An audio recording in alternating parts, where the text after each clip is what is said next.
Pak Made, bisa jelaskan nih kegiatan pengabdian masyarakat, siapa aja yang perlu yang dihadiri kegiatan ini? Yang hadir dalam rangka pengabdian masyarakat Stadion di Jakarta ini dalam kaitan dengan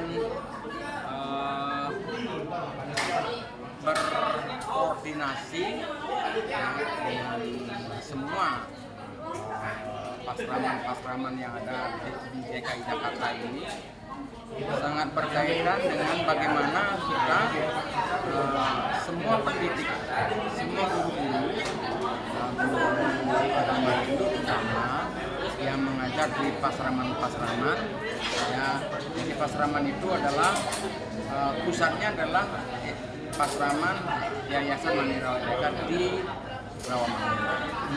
Ini pusatnya. Nah, sedangkan yang ada di pasraman yang lain, nah misalnya ada di Pondokarya, ada di Cijantung, ada di Cibubur, ada di Goa, ada di Cianjur. Itu sesungguhnya merupakan cabang dari Yayasan Mandira Merdeka yang ada di Rawamangun. Nah, karena itu dalam kaitan dengan bagaimana menciptakan pembelajaran di setiap asrama ini, nah inilah kita perlu berkoordinasi. Nah, karena sekarang yang paling penting kan tuntutan kita, dan ini juga sebuah tantangan mengajar itu. Pertama, kurikulum sudah mengalami ada model pemisatan. Di sini ada Merdeka Belajar. Kurikulum ya Pak ya? Ya, ada Merdeka Belajar. Nah, di sana sesungguhnya bagaimana mendesain pembelajaran itu yang luas, fleksibel, ya, secara esensial, agar anak ini bagaimana dia secara leluasa, bebas, sesuai dengan minat, bakat, potensi yang ada di dalam dirinya, berkembang seoptimal mungkin. Nah, jadi karena sesungguhnya belajar itu adalah pertama berorientasi kepada tujuan, yang kedua berorientasi kepada tingkat perkembangan peserta didik. Nah, tingkat perkembangan peserta didik baik dari segi fisik maupun dari segi mental. Nah, tujuan yang dimasukkan tadi itu adalah dari kurikulum.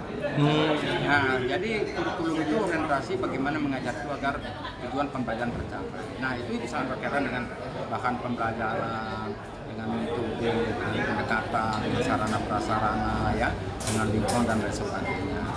Nah, karena itu dalam pembelajaran ini salah satu fokus kita agar peserta didik kita sebagai bagian dari anak bangsa dalam pembinaannya, karena pendidikannya adalah dapurnya SDM, agar meningkat secara optimal. Ya, semua peserta didik kita meningkat fanatisme dan militansi keagamannya yang mantap, yang kuat, yang positif. Yang positif. Yang positif, ya. Dan di sini karena sesungguhnya belajar dan mengajar itu ya, satu fase kehidupan dalam ajaran agama Hindu sebagai tingkat brahmacari. Ya, secara spesifik dia mendapat kesempatan untuk belajar sebelum meningkat kepada tahap kehidupan yang berikutnya geraste, wanaprasa, biksu. Nah, karena dalam pendidikan itu bagaimana menyiapkan peserta didik ini agar nantilah dia menjadi peserta didik yang nanti setelah dia kultur, tamat, keluar, ya tingkat SLTA ini dan mampu bersaing. Jadi secara nasional, regional maupun nasional. Nah, di samping itu juga dalam koordinasi ini kita menyamakan visi misi persepsi di dalam strategi. Dalam strategi. Karena ya dalam strategi bagaimana pasraman ini agar senantiasa dia bisa melaksanakan tugas dan fungsinya secara maksimal. Nah, jadi secara maksimal artinya karena tuntutan sekarang dalam pendidikan ini kan di samping Merdeka Belajar, ya, juga adalah pembelajaran secara online, secara virtual. Nah, memang kadang sangat diragukan pembentukan karakter itu kalau kita melaksanakan pembelajaran secara virtual. Tetapi sejujurnya tidak, karena dalam pembelajaran ini kan ada sistem. Sistem itu ya pendekatan, metode, gaya mengajar, langkah mengajar, ekspresi, ya bagaimana mendesain materi, ya bagaimana kita menyampaikan pembelajaran itu secara sistematis. yang mulai dari planning, executing, controlling, evaluasi. Oke, ada perencanaan harus dibuat melalui PP, terus ada pelaksanaannya, bagaimana apa yang dilaksanakan pada saat kegiatan awal, kegiatan inti, kegiatan penutup, itu dan bagaimana tindak lanjut daripada pembelajaran. Secara komprehensif ini, jadi peserta didik itu agar dapat dikelola dengan baik. Peserta didiknya. Nah, jadi karena itu sebagai guru ini bagaimana dia harus memiliki pemahaman, pengetahuan, wawasan, itu pendidikan.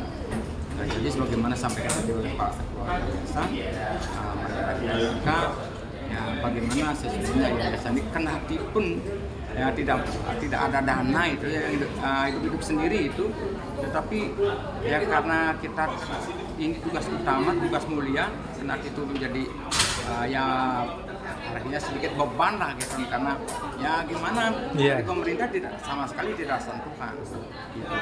Nah inilah, jadi oleh karena itu secara sistem barangkali nanti depan perlu membuat laporan yang sampaikan kepada pemerintah sehingga Pasraman ini nanti diakui eksistensinya, dan kalau dalam lembaga-lembaga pendidikan yang lain dapat bantuan masyarakat kita biar dapat. Oke. Barangkali itu Pak Ketut. Jadi mudah-mudahan apa yang kita sampaikan ini dapat bermanfaat yang sebesar-besarnya, karena ini merupakan bagian dari sistem implementasi tugas dari seorang guru yang senantiasa harus berkolaborasi. Dan empat pilar pendidikan itu kan learning to know, learning to do, learning to live together, learning to be. Nah di sini kita berkolaborasi, learning to live together. Harus secara bersama-sama bagaimana satu misi persepsi dalam kerangka mengelola pasar aman di seluruh DKI Jakarta ini, masing-masing pasar aman ini senantiasa dapat meningkatkan mutu dan kualitasnya ke depan. Itu intinya ya Pak? Iya, secara inti. Oke Pak, ya. Pak nama lengkapnya Pak? Made Awanita. Sebagai?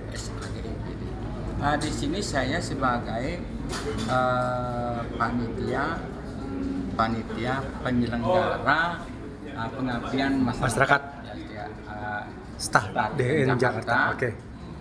Dan ini merupakan satu tugas yang kira-kira ya bagaimana mengorganisasi sesama panitia, ya sama stakeholder, jadi agar kegiatan ini dapat dilaksanakan dengan sebaik-baiknya.